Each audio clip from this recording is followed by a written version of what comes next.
근데 저 같은 경우에는 공개 투자란 데이터를 보니까 3년 동안 수익률이 30%였어요. 주가가 오르지 않아도 계속 사고팔고를 반복한 결과인 거거든요. 이런 방식의 투자라고 보시면 될 것 같아요. 그래서 어마어마한 수익률을 달성할 수 없다라는 부분이지만 거기에 이제 상응하는 장점은 잃지 않고 안전하게 수익을 따박따박 쌓아갈 수 있는 투자다.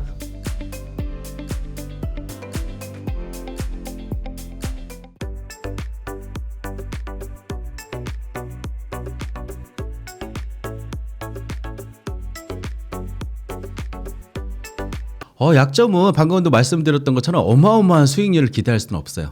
대신 하락장이든 상승장이든 잃지 않는 안전한 투자. 근데 저 같은 경우에는 지금 요 세븐 스플릿이라는 방식으로 한 7년 정도 이제 투자를 진행했는데 잃지 않고 안전하게 투자를 하고 있어요.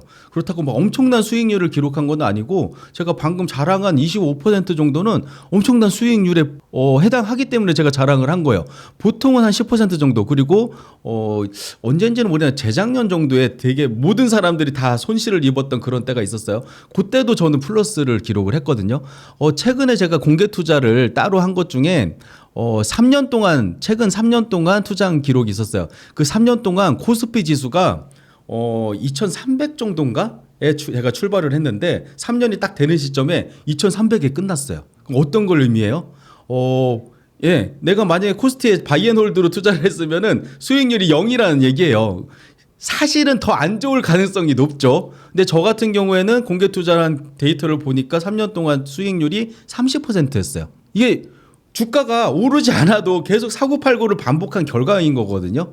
그래서 이런 방식의 투자라고 보시면 될 것 같아요. 그래서 뭐 단점이라고 한다면 내가 어마어마한 수익률을 달성할 수 없다라는 부분이지만 거기에 이제 상응하는 그걸 상쇄할 수 있을 만한 장점은 잃지 않고 안전하게 수익을 따박따박 쌓아갈 수 있는 투자다. 뭐 이렇게 보시면 될 것 같아요. 그러니까 수수료를 생각할 필요가 없는 게 저 같은 경우에는 이 투자의 원칙 중에 하나가 손절매를 하지를 않아요. 예, 손절매를 하지 않기 때문에 수익일 때만 수익 실현을 해요. 그러니까 제가 아까 5% 하락할 때마다 추가 매수를 하고 3% 수익이면은 매도해라고 명령을 내렸다고 했잖아요. 근데 그 3%의 수익이 생겼을 때 증권거래세하고 뭐 이렇게 보면은 한 0.3% 정도인가 그럴 거예요.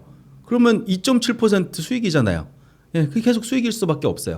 예, 그런데 내가 팔고 나서 다시 내리면 거기서 또 사면 그게 또 어떻게 보면 또 수익이 될 수 있는 거죠. 그래서 이걸 계속 반복하는 투자라고 보시면 되고 사실상 익절만 하기 때문에 수수료 걱정은 왜냐하면 수수료보다 낮게 수익 실현할 거는 익절이 아닌 거잖아요. 예, 수수료까지 다 감안해서 계산해가지고 내가 퍼센테이지를 정해가지고 수익 실현 하시면 돼요. 저는 좀 심하게는 지금 1% 전략도 가지고 있는데 1% 내릴 때마다 추가 매수를 하고요. 1% 오를 때마다 추가 수익 실현을 해요. 근데 1% 정도 하더라도 아까 0.3%보다는 높으니까 수익이 계속 생기는 구조거든요. 이걸 하면은 저 같은 경우는 지금 매일 수익이 생겨요.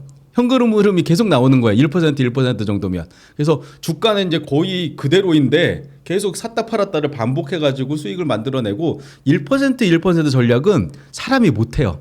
예, 이 기계만이 가능한 영역이라서 제가 이제 실험적으로 한번 해본 건데 나름 재미가 있어요. 1%로 하면. 만약에 삼성전자 같이 하루 등락폭이 뭐 한 2~3% 정도밖에 안 되는 많아야 그런 종목 같은 경우는 좀 잘게 나눠서 사도 되겠죠. 그런데 어떤 종목 하루에 막 20~30% 오르락내리락 하는 종목을 만약에 1%로 내가 설정을 해놓으면 내가 한번 10번 나눠서 살려는데 하루 만에 그냥 자금이 다 소진되는 상황이 있을 수도 있는 거잖아요. 그래서 이 비율을 맞추는 것도 되게 중요해요. 그래서 제가 이 방법 중에 똑같은 종목을 어떤 전략으로 투자하는 게 가장 좋은지를 알면 좋잖아요. 또 해봐도 좋잖아요. 내가 똑같은 삼성전자를 5-3 전략으로 또 한번 투자해보고 1-1로도 투자해봤는데 어떤 게 더 나은지 이걸 비교도 할 수 있고 또 과거의 거래 내역을 통해서 그러니까 주가 패턴을 통해서 내가 삼성전자를 이번에 투자하려고 하는데 어떻게 분할 매수 분할 매도하는 게 좋을지 이걸 미리 알고 싶잖아요. 그래서 제가 퀀터스라는 회사하고 사업 제휴를 해가지고 이제 곧 오픈 예정인데 거기에 이제 백테스팅을 할 수 있는 기능을 갖다가 만들어 놨어요. 아마도 지금 들어가도 아마 쓰실 수는 있으실 거예요. 거기다가 이렇게 입력을 해요. 삼성전자를 세븐스플릿으로 투자할 때 가장 좋은 전략은 이라고 이제 명령을 하면은 얘가 과거의 데이터를 쫙 불러와 가지고 순위를 쫙 매겨줘요.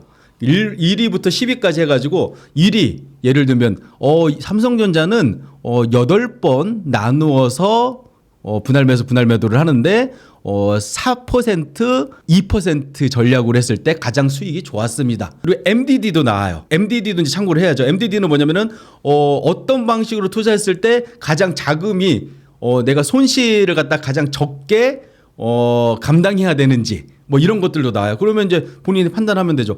수익률은 가장 좋은데 이거는 MDD가 한 7%였어. 근데 한 세 번째 거 보니까 요건 수익률은 그거보다 좀 안 좋긴 한데 MDD가 얼마 안 돼. 이 방법이 나한테 맞겠어. 이렇게 미리 이제 전략을 짤 수 있는 부분이 있는 거죠. 그래서 요것도 한번 사용해 보시면은 좋을 것 같아요. 근데 제가 되게 놀라웠던 거는 그 퀀터스라는 프로그램 덕분에 제가 세븐스플릿으로 모든 종목을 다 돌려볼 수 있었을 거 아니에요. 거의 모든 종목에서 MDD가 낮고요. 수익률도 좋은 경우가 더 많았어요. 그래서 분할 매수 분할 매도가 제가 만들어낸 방법은 아닌 거잖아요. 역시 대단한 방법이구나. 투자에 있어서 진짜 기본이 될 수 있는 좋은 방법이구나라는 걸 깨달았죠. 제가 늘 말씀드리는 거는 한 3가지 조건 정도를 얘기해요. 사실 이제 제가 낸 책이 있어요. 최근에 세븐스플릿이라는 책을 출간을 했는데 그 책에 이제 제가 보는 한 21가지 정도의 뭐 데이터, 그러니까 뭐 여러 가지 주가 지표라던가 이런 것들이 있긴 있는데 좀 3개 정도 중요한 것만 말씀을 드리면 이제 돈 잘 벌고 빚 적고 현금 많고 배당 잘 주는 회사에 투자하면 이 세븐스플릿을 하면 효과가 좋습니다라고 얘기를 해요. 근데 이 회사가 이걸 어떻게 찾냐면은 돈 잘 벌고는 한 3년에서 5년의 재무 데이터를 보면은 영업이익하고 매출액이 계속 지속적으로 상승하고 있는 회사면 돼요. 돈 잘 벌고 있다라는 얘기인 거잖아요. 두 번째 빚 적고 현금 많고는 부채 비율하고 유동 비율 같은 걸 보면 돼요. 세 번째 배당 잘 주는 회사는 배당 수익률이 높은 회사를 말하는 건 아니에요. 물론 높으면 좋겠지만 배당 컷 없이 지속적으로 배당 DPS 같은 걸 보면 잘 알 수 있거든요. 배당 수익이 계속 증가하는 회사. 이 회사는 뭘 의미해요? 배당을 줄 정도로 돈 잘 벌고 빚도 없고 망하지 않을 만한 회사라는 걸 얘기해요. 그래서 제가 그런 회사를 찾으면은 뻔한 회사들이 나와요. 삼성전자, 현대차 아까 말씀드렸던. 그래서 이제 제가 그런 회사들을 투자를 하는 건데 왜 망하지 않을 만한 회사를 투자해야 되냐면은 이게 아무리 하락을 하더라도 어느 순간에는 반등을 해줘야 사고팔고가 반복이 될 거 아니에요. 근데 주식 같은 경우에는 안 좋은 종목, 뭐 테마주라든지 이런 거 잘못 건드리면 우하향하거나 상장 폐지가 되면 이 시스템이 작동을 하지 않아요. 그래서 이 세븐스플릿이라는 방법으로 투자할 때 가장 좋은 게 자산이 0이 되지 않는 자산, 망하지 않을 회사도 있고 두 번째 가장 좋은 게 뭐겠어요? 달러는 우리나라 원화와 미국 달러의 교환 비율에 투자하는 거기 때문에 0이 될 수가 없어요. 그리고 역사적인 상황을 보면은 가장 낮았을 때가 한 700원, 가장 높았을 때가 1,700원, 중간이 1,200원 정도의 형성이 돼 있어요. 그러면은 1,200원 중간에서 내가 일정한 레인지에서 움직인다라고 판단을 해가지고 내가 분할 매수하고 분할 매도하는 계획만 세워놓고 돌려버리면 자동으로 계속 수익이 나오는 구조를 만들 수가 있는 거거든요. 그래서 제가 지금 방금 이제 질문을 주셨으니까 말씀드리지만 국내 주식은 지금 한 2년 정도 이 매직 스플릿으로 가동을 해가지고 많은 분들이 사용을 하고 있고 저도 당연히 사용을 하고 있어요. 그랬더니 다른 분들이 이거 자동으로 거래가 되니까 내가 뭐 주식 시장 신경 쓸 필요도 없고 내가 이거 팔아야 되나 뭐 사야 되나 이걸 고민할 필요도 없으니까 너무 좋다. 그런데 이거를 해외 주식에도 좀 적용하면 어떻겠느냐라는 의견들이 있어가지고 이게 개발이 완료가 됐어요. 그래서 제가 한 이번 주 정도부터 제가 테스트를 진행 중이고 7월 1일 날 오늘 방송 나오길 잘했어요. 7월 1일 날 저희가 오픈 베타 서비스를 시작할 거예요. 그래서 그거 무료로 서비스 받으실 수 있으니까 해외 주식에 또 관심 가지신 분들은 이 분할 매수 분할 매도법으로 투자하는 것도 한번 보시면 좋을 것 같아요. 그리고 제가 아까 달러 투자나 엔화 투자도 당연히 이렇게 세븐스플릿 투자할 수 있는 방법으로 프로그램을 만들었다고 말씀드렸고, 그리고 이제 또 하나가 있어요. 여러분들이 관심 많이 있으실, 이 웅달책방 독자라면 관심이 많으실 비트코인. 저는 사실은 비트코인 투자를 개인적으로 하지는 않아요. 왜냐하면 이 세븐스플릿이라는 투자 방식이 내가 미래에 대한 통찰력도 없고 미래를 볼 수도 없고 해안도 없고 그냥 적당한 망하지 않을 만한 거에 이렇게 분할 매수 분할 매도하면 이 시스템 작동해서 일치하는 안전한 투자가 가능하다라는 게 이제 이 투자 철학인 건데, 코인은 모르겠는 거예요. 제가 제 머리로 이해를 못 하겠는 거예요. 망하지 않을 가능성? 혹시 미국이 갑자기 어느 날 비트코인 금지라고 해버리면, 왜냐면 이제 달러가 기축통화의 어떤 지위를 잃게 되는 어떤 상황까지 이제 몰렸을 때 충분히 그럴 수 있는 게, 옛날에 비슷한 일이 있었어요. 이미 역사적으로 어떤 일이 있었냐면은 금본위 제도라는 게 있었어요. 달러를 일종의 금 교환서로 발행을 하기 시작했던 거예요. 그래서 달러에 써 있었어요. 이거를 은행에 갖다 주면 금으로 교환해줘요라는 문구까지 써 있었어요. 그래서 많은 나라들이 이 달러를 전 세계 기축통화로 사용을 했었던 거예요. 그게 1970년대의 일인데, 어느 날 이 달러를 가지고 있는 금보다 더 많이 발행을 해버린 거예요. 미국에서. 베트남 전쟁에 어떤 돈이 많이 들어가는 일이 발생해가지고 금은 예를 들면은 금은 100만 원어치가 있는데 달러는 1000만 원어치를 발행해버린 거예요. 그러면 누군가가 달러를 들고 와서 금으로 바꿔줘요 그러면 바꿔줄 수가 없잖아요. 그래서 미국이 어떻게 했을 것 같아요? 이 상황에 너 금 없는 것 같은데 달러는 이렇게 많은데 왜 금 없는 것 같은데 금 있는지 보여줘봐 라고 했을 때 미국이 어떻게 했냐면은 이렇게 했어요. 대통령이 TV 방송에 나가지고 지금부터 안 바꿔줄래요. 금본위 제도를 그냥 인터뷰 하나로 그냥 폐지시켜 버렸어요. 그냥 엄청나게 무슨 회의를 하고 무슨 뭘 하고 그게 아니에요. 그냥 깡패 같은 거죠. 나 바꿔주기로 약속하고 너 니네 달러 막 다 가지고 갔었잖아. 오늘부터는 안 바꿔줘. 금본위 제도 취소. 그게 끝이었어요. 그래가지고 그때 달러의 가치가 엄청나게 하락했었는데 미국이 또 이걸 가만히 두지 않았죠. 페트로 달러 체제라고 해가지고 사우디에서 나오는 오일은 달러로만 수출입이 가능하도록 만들어가지고 기축통화의 자리를 다시 지켰어요. 그러니까 이 역사를 보면은 제가 지금 말씀드린 게 전혀 허무맹랑한 소리가 아닐 수 있는 거예요. 만약에 비트코인이 달러를 대체할 만큼 기축통화의 자리를 막 노리고 있다. 그럼 미국에서 나 지금 그냥 인쇄만 하면 막 돈이 생기는 이런 지위를 갖고 있었는데 갑자기 비트코인 때문에 달러의 가치가 떨어져? 그냥 금지 시켜버리면 그냥 자산이 이제 0이 될 수도 있는 그런 상황에 처할 수도 있거든요. 그래서 이건 뭐 되게 제가 그 비약을 한 그런 사례이긴 하지만, 그래서 저는 마음속으로 그런 생각이 들었어요. 이거 어떻게 잘못될지 내가 이해도 잘 못해갖고 모르니까 비트코인이나 코인 같은 거는 내가 하지 말아야겠다라고 생각을 해서 지금까지 안 했었어요. 그런데 이 세븐스플릿이라는 방식으로 달러 투자도 하고 엔화 투자도 하고 주식 투자도 경험을 해가지고 잘 된 걸 경험한 사람들 중에는 비트코인에 대한 확신 있는 사람들도 있었을 거 아니에요. 이게 0이 될 일은 없어. 이거는 완전히 이제 자리매김했고 지금 뭐 ETF도 나오는 마당에 이게 어떻게 자산이 0이 되겠어? 라고 확신이 있던 사람은 이 세븐스플릿으로 투자를 해본 거예요. 근데 당연히 지금 우상향 했잖아요. 비트코인도 통한 거예요. 그래서 이 사람들이 비트코인도 작가님 안 하신다고 하지만 제가 해봤더니 큰 수익을 얻을 수 있었어요 라고 하면서, 그런데 귀찮아요. 이것도 매직 스플릿처럼 자동으로 사고 팔 수 있게 24시간 또 돌아가잖아요. 미국 주식 같은 경우도 내가 자고 있는 동안 막 자동으로 사고 팔고 하면 얼마나 신나겠어요.